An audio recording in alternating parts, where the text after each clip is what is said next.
Lewis, one of the funniest guys working today.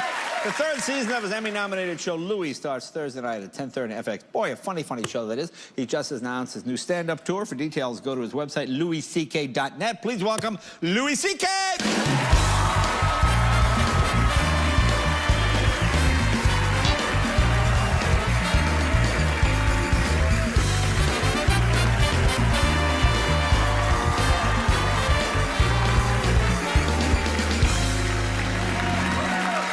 How you been?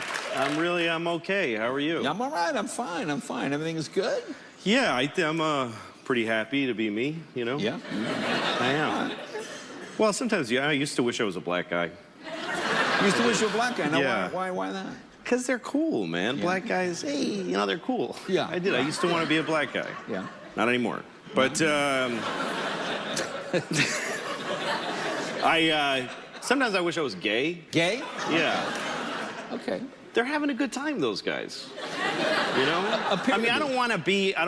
I don't want to have gay sex. I don't want to be left out of things either, you know? Yeah. Like they're just having It's a fine line. Yeah, when I see two guys kissing, I'm like, how come I can't kiss one of those guys? They're having a good time, you know? Right. But I don't desire to kiss a man. I just, you know, like, being heterosexual is hard. It's a lot of work. Yeah, it is. Yeah. In what way? Well, it's a lot of pressure. We put it on ourselves. Mm-hmm. Heterosexual men worry that we'll be misidentified as gay. Like, we're the only group that cares that you know what we are.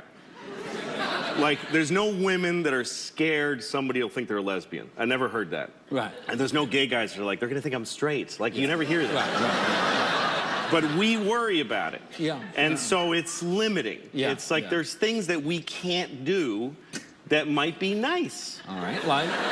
Because we're worried folks will think, like, I can't throw the word wonderful around. There's not a really effective heterosexual version of, oh man, that was wonderful. Right. Dude, that was wonderful. That strip club was wonderful. Yeah. Like, it doesn't, Yeah. I can't tell if I have a straight friend, I can't say to him, I miss you. Yeah. You know? And if you miss somebody, that's how you say it. I miss you. Like, sloping down. I miss you. And I gotta go like, hey, yeah, I miss you, man. Yeah, I miss you, dirt, you know, nails. Right. Yeah. You know, whatever. And you have to stick to primary colors like blue and green. You can't go taupe. Yeah, no, you can't. No. You can't wear earth color. You can't earth color. do anything. You can't do this. Yeah. And if I go visit my friend who's straight and he's a big guy and he's sitting like this on the couch, I can't snuggle in here. I can't. Right. I can't. And that might be nice. I would say that is probably the most heterosexual outfit I've ever seen. Yeah, this is right now. You look like a man who tried to dress himself. It is. This is it. I mean, is it? Well, you look like a cop. Is it inside out? I do. You look like you're protecting the president. Well, this is my job. This is my uniform. I know. You are. By the way, you are. And I hope I can say this without insulting you. Yes. You're the weirdest looking person on the planet Earth. Thank you. That's like nobody. Thank you. That doesn't insult me at all. That's very kind. I don't mean that as a negative. No, not at all. It's just nobody. I can't describe it's just the fact that I have a full head of hair. That's what's throwing me. Well, sure.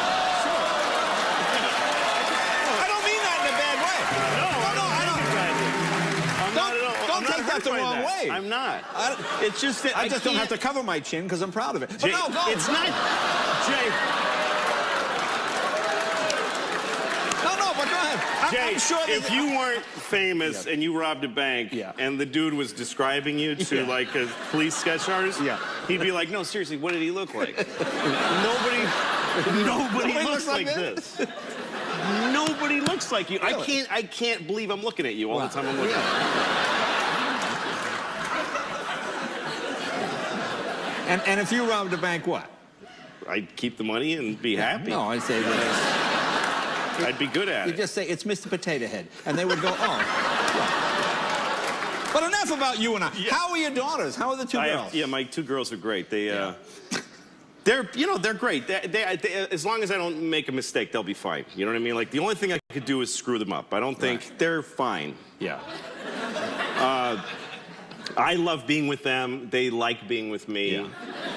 It's really, I mean, they're about their mom. Mom is the one. Right. In everybody's life. It's your mom. Your dad, my dad was okay, Yeah. you know?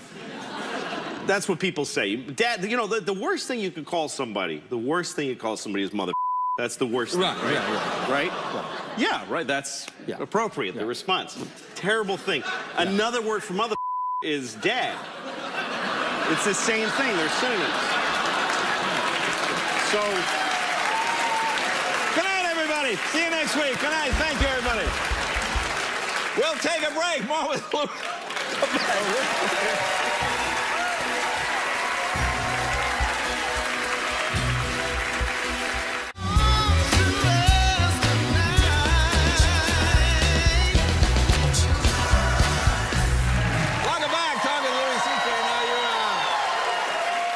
We're talking about your two daughters. You're raising them in New York City. Well, how is that? Is that tough? Is that hard? it can be. I mean, you're raising your kids in, you know, it's a bad place, basically. Yeah. But you just adapt. I mean, you can't have the same parental rules and, you know, like you try, when you have kids, you try to do everything just right.